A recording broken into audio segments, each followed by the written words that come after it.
Assalamualaikum warahmatullahi wabarakatuh. Selamat datang kembali di channel Mahir Trading Live. Jadi pada kesempatan kali ini kita membahas tentang blockchain. Jadi mohon dibantu untuk subscribe, like, komen, dan share agar channel ini dapat berkembang ke depannya ya. Oke, go to slide ya. Apa itu blockchain? Blockchain merupakan jenis database khusus di mana data hanya dapat ditambahkan, tidak dapat dihapus atau dirubah. Transaksi secara berkala ditambahkan blockchain di dalam apa yang kita sebut blok, terdiri dari informasi transaksi dan metadata penting lainnya. Kita menyebut strukturnya rantai karena metadata di setiap blok menyertakan sepotong informasi yang mengaitkannya dengan blok sebelumnya. Dengan penjelasan lebih spesifik, data mengandung hash dari blok sebelumnya yang dapat Anda anggap seperti sidik jari digital yang unik ya. Probabilitas dua potong data memberi Anda output yang sama dari fungsi hash sangat rendah. Karena itu, jika seseorang mencoba untuk memodifikasi blok yang lama, hashnya akan berbeda. Yang berarti bahwa hash blok berikutnya juga akan berbeda, dan seterusnya. Dengan demikian jelas jika sebuah blok dirubah, maka semua blok yang datang setelahnya juga akan berubah ya. Blockchain diunduh sepenuhnya oleh peserta jaringan. Ingat ketika membahas bahwa siapapun dapat memvalidasi transaksi dan tanda tangan dengan kriptografi public key. Ketika sebuah node menerima blok, node tersebut melakukan sejumlah pemeriksaan. Tidak ada yang tidak valid, blok akan ditolak. Ketika sebuah node menerima blok yang valid, node tersebut membuat salinannya sendiri dan kemudian menyebarkannya blok itu ke node lain. Semua melakukannya hal yang sama hingga blok menyebar ke seluruh jaringan. Proses ini juga dilakukan untuk transaksi yang belum dikonfirmasi, yaitu transaksi yang telah di-broadcast, tetapi sebelum dimasukkan ke dalam blockchain ya. Bagaimana blok ditambahkan ke blockchain? Integritas blockchain rusak jika informasi keuangan yang salah bisa dicatat. Pada saat yang sama, tidak ada administrator atau pemimpin dalam sistem terdistribusi yang mengelola ledger. Jadi bagaimana kita memastikan bahwa para peserta bertindak jujur? Satoshi mengusulkan sistem proof of work yang memungkinkan siapapun menyarankan blok untuk ditambahkan ke blockchain. Untuk mengajukan blok, pengguna harus mengorbankan daya komputasi dan demi menebak tantangan yang ditetapkan oleh protokol. Proof of work merupakan skema yang sudah terbukti dan paling teruji untuk mencapai konsensus di antara pengguna. Tetapi tidak berarti satu-satunya alternatif lainnya seperti proof of stake juga sedang dieksplorasi, meskipun bentuk implementasinya belum diketahui. Selain itu, mekanisme konsensus hybrid sudah ada selama beberapa waktu. Kelebihan dan kekurangan dari blockchain. Kebanyakan blockchain didesain sebagai sebuah database terdesentralisasi yang berfungsi sebagai buku kas digital sebab buku kas blockchain ini merekam dan menyimpan data dalam blok yang disusun dengan sebuah sekuens kronologis dan terkait menggunakan bukti kriptografi. Pembuat teknologi blockchain memberikan banyak sekali keuntungan bagi banyak industri. Memberikan sebuah peningkatan keamanan dalam sebuah lingkungan tanpa asas percaya, akan tetapi sifat desentralisasi ini juga membawa beberapa kekurangan. Sebagai contoh, jika dibandingkan dengan database tradisional yang tersentral, blockchain memberikan efisiensi yang terbatas dan membutuhkan sebuah peningkatan kapasitas untuk penyimpanan ya. Kelebihannya terdistribusi dikarenakan data dalam blockchain disimpan dalam ribuan perangkat dalam node jaringan tersebar Sistem dan datanya sangatlah kuat terhadap kegagalan teknis dan serangan jahat. Setiap node jaringan dapat mereplika atau menggandakan dan menyimpan sebuah salinan database tersebut. Dan dikarenakan hal ini tidak ada sebuah titik lemah untuk kegagalan, sebuah node menjadi offline tidak akan mengganggu ketersediaan atau keamanan jaringan. Sedangkan banyak database konvensional bergantung kepada sebuah atau seberapa server dan sangat rentan terhadap kegagalan teknis dan serangan cyber. Ya. Stabilitas. Blok yang terkonfirmasi tidak mungkin untuk diputarbalikan. Ini berarti jika sebuah data sudah dimasukkan ke dalam blockchain, sangatlah susah untuk menghilangkan atau merubahnya. Ini membuat blockchain sebuah teknologi yang sangat baik untuk menyimpan riwayat finansial atau data lain di mana jejak audit dibutuhkan. Dikarenakan setiap perubahan dapat terlacak secara permanen disimpan dalam sebuah buku kas terdistribusi dan publik. Sebagai contoh, sebuah bisnis dapat menggunakan teknologi blockchain untuk mencegah tindakan penipuan dari karyawan. Dalam skenario ini, blockchain dapat menyediakan sebuah riwayat untuk semua transaksi finansial yang aman dan stabil yang terjadi dalam perusahaan itu. Ini membuat sangatlah sulit untuk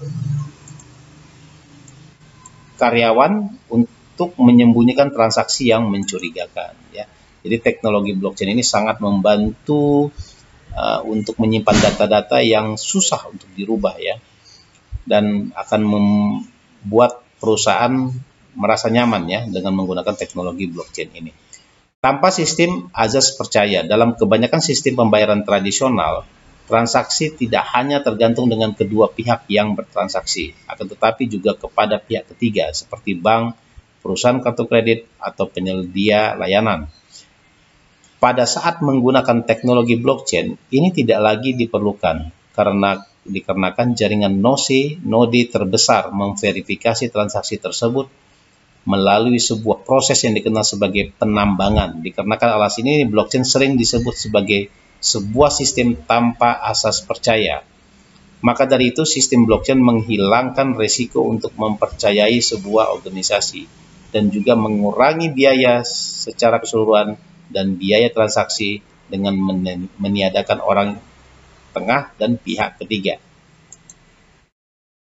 Kekurangan, serangan 51%. Algoritma konsensus proof of work yang melindungi blockchain Bitcoin sudah terbukti sangat efisien dalam beberapa tahun terakhir ini. Akan tetapi, ada beberapa potensi serangan yang dapat menyerang jaringan blockchain, dan serangan 51% adalah salah satunya. Serangan seperti ini dapat terjadi jika sebuah entitas berhasil mengontrol lebih dari 50% tenaga hash jaringan yang mengizinkan mereka untuk mengacau jaringan dengan sengaja mengeluarkan dan memodifikasi urutan transaksi. Walaupun secara teoritis adalah mungkin, tidak pernah ada serangan 51% yang berhasil menyerang blockchain Bitcoin, dikarenakan seiring bertambah besarnya jaringan, bertambah besar pula keamanannya, dan hampir tidak mungkin ada penambang yang akan menginvestasikan sejumlah uang dan sumber daya yang besar untuk menyerang Bitcoin.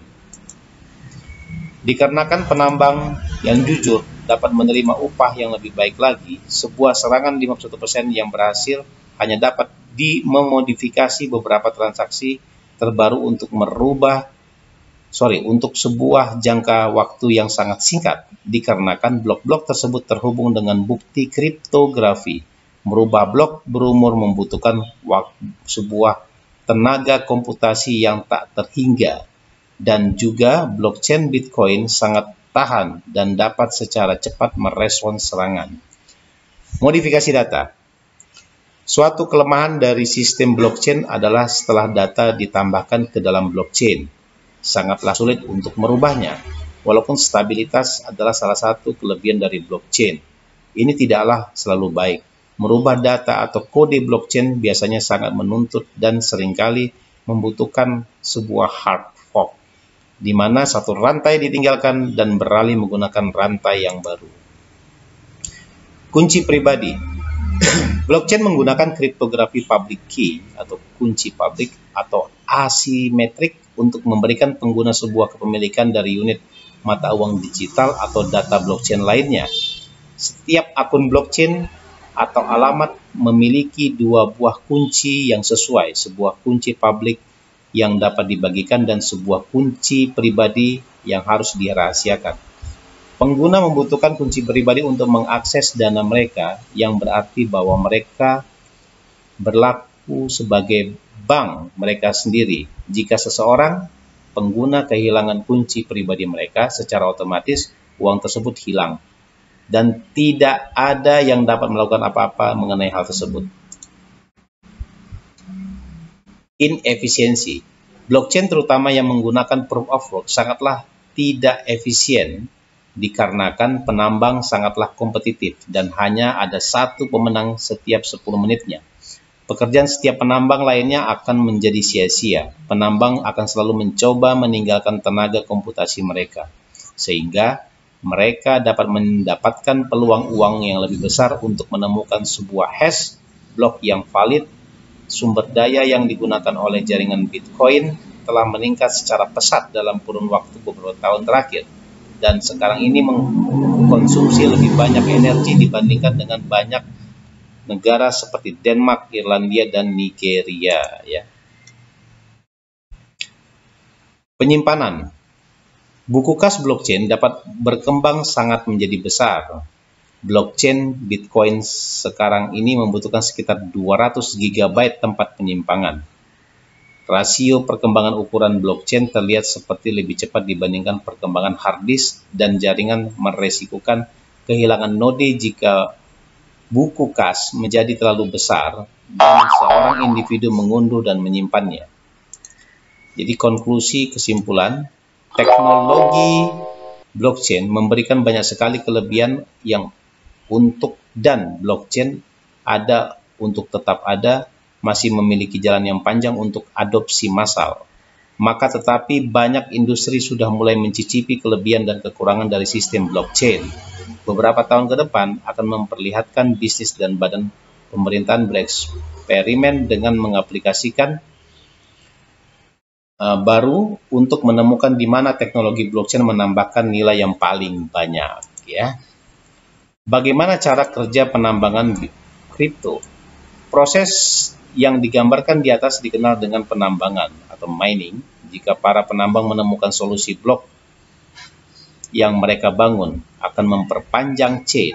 Sebagai hasilnya mereka akan menerima reward dalam mata uang asli blockchain yang bersangkutan. Penambang kriptografi harus menyelesaikan kerjaannya dengan melakukan hashing data secara berulang untuk menghasilkan angka yang berada di bawah nilai tertentu. Hashing dengan fungsi satu arah berarti walaupun output tersedia, hampir mustahil untuk menebak output. Namun, jika input tersedia, sangat mudah untuk memverifikasi output. Dengan demikian, setiap peserta dapat memverifikasi bahwa penambang telah menghasilkan blok yang benar dan menolak yang tidak valid. Dalam hal ini, penambang tidak akan menerima reward, justru telah menyanyiakan sumber daya dengan mencoba memasukkan blok dengan yang tidak valid. Nah, ini adalah salah satu gambaran dari penambangan Bitcoin yang menggunakan daya yang sangat besar dan komputer dengan spesifikasi yang tinggi dan mahal biayanya. Apakah skalabilitas dapat diterapkan ke mata uang kripto? Jaringan terdistribusi agak kurang efisien. Sayangnya mata uang kripto hanya bisa aman dan tahan sensor jika semua node menyinkronkan salinan blockchain semakin rendah dan persyaratan untuk mengikuti semakin mudah bagi orang untuk bergabung. Jika dapat melihat blockchain hanya menambahkan blok kecil setiap 10 menit lebih disukai daripada blockchain yang menambahkan blok besar setiap 5 menit. Pilihan yang kedua akan membutuhkan node untuk menjalankan komputer berdaya tinggi agar tetap sinkron dan mematikan komputer berdaya yang lebih rendah. Ini akan mengakibatkan sentralisasi yang lebih besar karena jumlah peer di jaringan lebih sedikit. Namun, Dengan blok yang lebih kecil, kita dapat mencapai banyak transaksi per detik. Dalam jam-jam sibuk, setiap transaksi akan memakan waktu cukup lama untuk ditambahkan ke blockchain. Jelas tidak nyaman jika Anda ingin melakukan pembayaran yang cepat.